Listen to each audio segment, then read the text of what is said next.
વાત કરીએ સાતની ચાવી શું છે એકમના અંકના બમણાને બાકીના અંકોથી બનતી સંખ્યામાંથી બાદ કરતા મળતી સંખ્યા 7 વડે હોય તો તે આખી સંખ્યા 7 વડે વિભાજ્ય છે।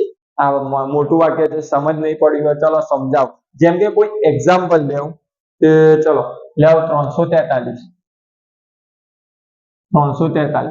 તો હું 343 ને 7 વડે ભાગી શકું કે નહીં એ ચેક કરવા માટે હું શું કરું ખબર શું કીધું છે કે એકમના અંકને બમણાને એકમનો અંક શું છે 3 તો હું 3 ને શું કરું બમણા કરું કે 3 ગુણ્યા 2 બરાબર કેટલા આવ્યા 6 3 ગુણ્યા 2 6 બમણાને બાકીના અંકોથી બનતી સંખ્યામાં બાકીના અંકો કેટલા છે 3 અને 4 એટલે કે 34 બાકીના અંક 34 છે બનતી સંખ્યામાંથી બાદ કરતા એટલે કે 34 માંથી 6 ને શું કરવાનું છે બાદ કરવાનું છે એટલે કે 34 - 6 મળતી સંખ્યા શું સંખ્યા મળે છે 28 મળે છે સંખ્યા 7 વડે હોય એટલે કે 7 વડે વિભાજ્ય હોય અહીંયા વિભાજ્ય આવે 7 વડે વિભાજ્ય 7 વડે વિભાજ્ય હોય તો તે આખી સંખ્યા 7 વડે વિભાજ્ય છે શું આને 7 વડે ભાગી શકું હા 7 ચોક 28 તો એનો મતલબ કે હું આ સંખ્યાને 7 વડે ભાગી શકું ચલો જોઈએ ભાગાકાર કરીએ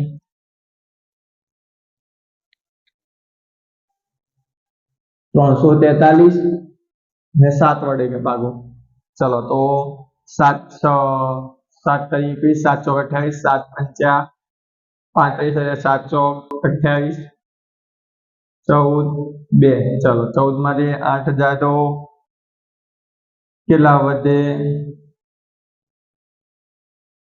6 6 ને અહીંયા 63 7 9 63 0 0 તો એનો મતલબ કેટલો જવાબ આવ્યો 49 તો એનો મતલબ આ થાય છે કે હું આ સંખ્યાને 49 વડે શું કરું ભાગી શકું તો એનો મતલબ કે આ સંખ્યા 7 વડે વિભાજ્ય છે જો તમને વિદ્યાર્થી મિત્રો આમાં 7 વડે જે વિભાજ્ય સંખ્યા છે ને વધારે યુઝ નહીં થતી તો તમને યાદ ના રહે ને તો ચિંતા નહીં કરવી બરાબર ચલો હવે વાત કરીએ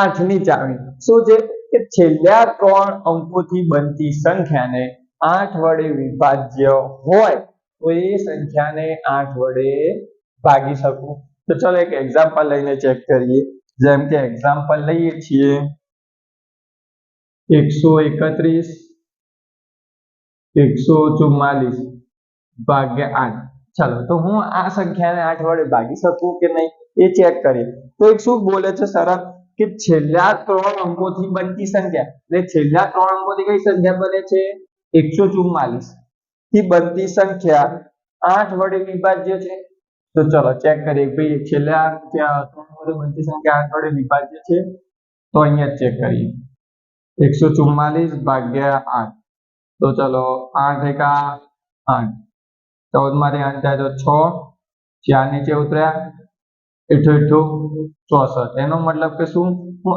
આને સંખ્યા 8 વડે ભાગી શકું તો આખી સંખ્યાને પણ શું 8 વડે ભાગી શકું તો ચલો ભાગાકાર કરીને જોઈએ શું ભાગાકાર આવે છે 131 144 ચલો 8 તો 8 એકા 8 13 માંથી 8 જાય તો 5 1 નીચે આવ્યો 8 પચ્યા 40 8 6 48 चलो 11 4 11 માંથી 8 જાય તો 3 એક પાછો નીચે આવ્યો ચલો 8 6 48 8 5 40 8 ચોક 32 8 ચોકે 32 થાય એટલે 8 તરી 24 ચલો 11 11 અહીંયા 2 11 માંથી 4 જાય તો 7 હવે કેટલા ઉતર્યા 4 નીચે ઉતર્યા ચલો હવે 8 9 72 74 માંથી 72 જાય તો 2 4 હવે નીચે ઉતરશે એટલે હવે ભાગ ચાલશે 8 તરી 24 જવાબ કેટલો આવ્યો 0 0 તો ચલો જવાબ કેટલો મળે છે 16003 તો તમારો રાઈટ જવાબ છે 16000 તો એનો મતલબ થાય કે આ સંખ્યાને હું 8 વડે ભાગી શકું. હવે વાત કરીએ 9 ની. શું બધા જ અંકોને સરવાળો 9 ના ઘડિયામાં હોય, એટલે જે અંકોનો હું સરવાળો કરું એ સંખ્યાને હું 9 વડે ભાગી શકું? જો ભાગી શકું તો આખી સંખ્યાને હું શું 9 વડે ભાગી શકું? ચલો એક એક્ઝામ્પલ લઈએ. જેમ કે એક્ઝામ્પલ લઈએ 45, 13, 14. તો હું આ બધી સંખ્યાને જે સંખ્યા આપી છે એમનો સરવાળો કરું. ચલો જેમ કે 4 + 5 + 1 + 3 + 1 + 4. આ સંખ્યાનો સરવાળો શું થાય? 4 ને 5 9, 9 ને 1 10, 10 ને 3 13, 13 ને 1 14, 14 ને 4 18. તો 18 ને હું 9 વડે ભાગી શકું? હા, ભાગી શકું. 9 દુ 18. એટલે મતલબ કે આ આખી સંખ્યાને પણ શું હું 9 વડે ભાગી શકું? તો ચલો ભાગાકાર કરીને જોઈએ. એટલે કે આ આખી સંખ્યાને હું 9 વડે ભાગી શકું? ચલો ચેક કરીએ. 45, 13, 14 9 વડે ભાગી શકું. ચલો 5 9 પંચા 45, 0 0 1 નીચે ઉતરે. હવે ભાગ ના ચાલે તો અહીંયા 0 3 ઉતારો. હવે 9 એકા 9. ચલો હવે કેટલા આવે? 4. તો ચલો હવે નીચે ઉતરે 1 36. ચલો કેટલા આવ્યા? 5 ને નીચે ઉતરે 4. તો હવે 9 6 54. તો તમારો જવાબ શું આવ્યો? 50,146. આવી ગયો જવાબ 50,146. તો એનો મતલબ કે હું આ સંખ્યાને પણ 9 વડે ભાગી શકું. ચલો ક્લિયર? તો હવે વાત કરીએ 10 ની. શું છે? એકમનો અંક 0 હોય એટલે એને સંખ્યાને 10 વડે ભાગી. આ નિયમ તો આપણને પણ ખબર છે, બરાબર? જેમ કે કોઈ પાછળ કોઈ સંખ્યા લઈ લો, આમાં તો વધારે સમય નહીં બગડે. 45, 14, 15, 17, 18 ને પાછળ 0. એકમનો અંક શું હોય? 0. તો એ સંખ્યાને હું 10 વડે ભાગી શકું. હા, ભાગી શકું. મીંડું ઉડી ગયું. જવાબ તમારો રેડી. જવાબ શું મળ્યો તમને? 45, 14, 15, 17, 18. ક્લિયર? આ તો આપણને ખબર જ છે, આમાં કોઈ નવી વાત નથી. હવે વાત કરીએ 11 ની.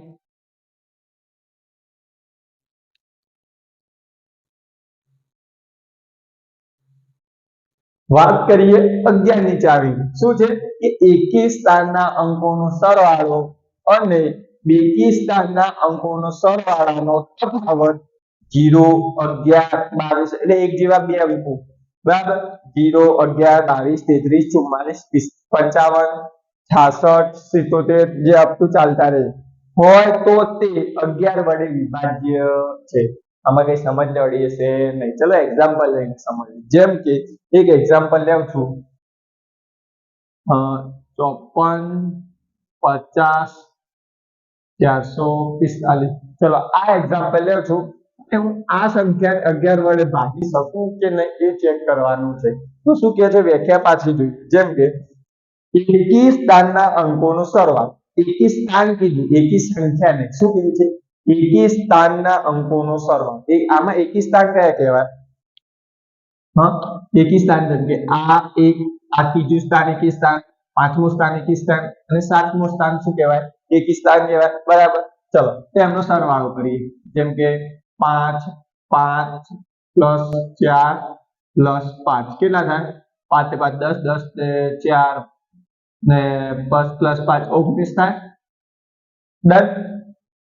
એકી સ્થાનના સરવાળો અને બેકી સ્થાનના અંકોના સરવાળાનો, એટલે બેકી સ્થાનના જે વધ્યા હોય 2 4 સ્થાન, ચોથું સ્થાન, પછી આ છઠ્ઠું સ્થાન, બરાબર?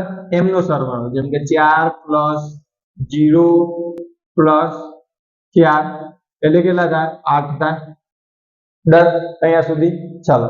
ના સરવાળાના તફાવત એટલે કે આ બંનેનો તફાવત, જેમ કે 19 - 8 તફાવત 0, 11, 22 હોય તો, એટલે કે આ સંખ્યાઓમાંથી હોય તો કેટલો આવે છે? 11 આવશે. ચલો 11 આવશે. એટલે આ સંખ્યામાંથી છે હા 11 છે બરાબર તો તે સંખ્યાને આપણે 11 વડે વિભાજ્ય છે એટલે 11 છે એટલે આખી સંખ્યા શું 11 વડે ભાગી શકાય એનો મતલબ શું થયું 11 વડે ભાગી શકાય ચલો ભાગાકાર કરીને ચેક કરીએ જેમ કે ભાગાકાર કરીએ બરાબર 54 50 445 છે એનો 11 વડે ભાગીએ 11 ચોક 44 ચલો કેટલા આવે 0 5 હવે 11 નવ્વા 99 ચલો છેદ ઉડાડીએ 15 9 0 ચલો 15 માંથી 9 જાય તો 6 0 0 ચલો પછી શું ઉતરશે 0